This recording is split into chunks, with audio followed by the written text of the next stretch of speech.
In 2010, 2 years after the Rio Olympics, a group of UK arts and cultural sector leaders travelled around Brazil on a trip arranged by the People's Palace Projects, the British Council and the Arts Council.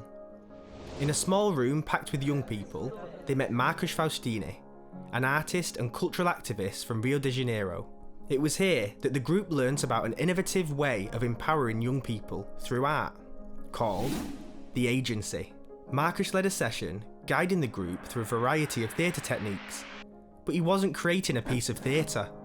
Well, not in the traditional sense anyway. In the workshop, Marcus showed the group of young people how they existed at the centre of their communities and enabled them to recognise their power to make change within their lives as well as within their community and their city. He used creative tools that allowed the young people to look at their own life experiences and challenge any barriers that they had faced.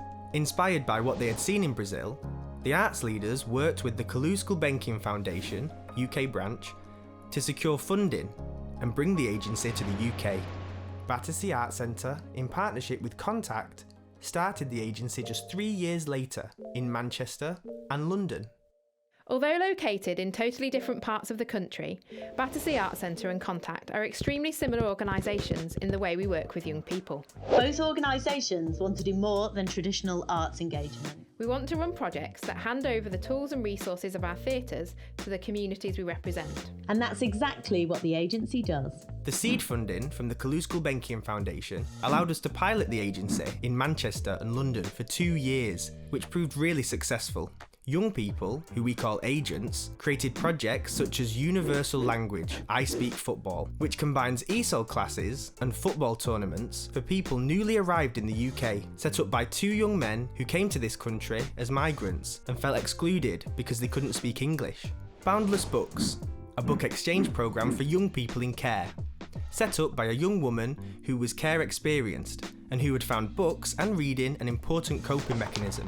And Life's What You Make It, a board game based on the Winstanley estate in Battersea, where the creator lives, which enabled players to play out and discuss difficult decisions they may face when growing up in an area where gangs operate, all running and making a huge impact in their communities. Since then, the agency has grown across the UK with further funding from the National Lottery Community Fund and the Christian Gerard Jebsen Foundation, allowing us to work with partners in Cardiff, Belfast, Waltham Forest, Brent and Southampton to replicate and adapt with local communities.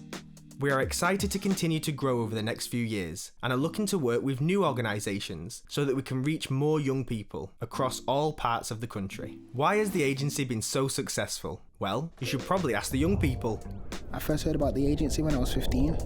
The agency street team bumped into me in Harper Hay. At first I wasn't sure, but the more they explained, I was like, yeah, why not? I like the idea of setting up my own projects and how you get paid for attending the sessions. I didn't have a solid idea back then, but knew I wanted to do something around mental health. When I arrived, the nerves quickly disappeared. I knew so many of the other participants, from school, from the community, and from just hanging out. Even the facilitator was from Moston. The sessions were really creative. We did all sorts. Mask making, compass drawing, maps, poetry, improv. Sometimes you were like, what's going on? But we were told to just trust the process. So I did. And this idea around mental health started to emerge. I think it was in the 4th or 5th session where we got to put about monster projects. This is where people come together, combine their ideas and make a bigger project. I like the idea, so started chatting to a few people in the group. That's when I started speaking to Aisha. We both wanted to do something around mental health and video games. So we teamed up and began to think about all the different skills we had. Can you draw? No, can you? Stickman. I think we need someone who can draw. You know, for the characters and stuff. So we had a look around the room to see if there was anyone who could help. And that's when Aaliyah joined. I wanted to do an arts project about removing the stigma around mental health. I heard Demarisa and Atasham talking. And Dawn to the Light was born. Dawn to the Light is a video game that aims to spread awareness and help those aged 12 to 17 with developing mental health issues. And guess what? And this is really cool. We've just received £20,000 to begin developing it. It's amazing to see how far we've come. And that's what the agency is all about. The agency is now an award-winning national programme, run all over the UK.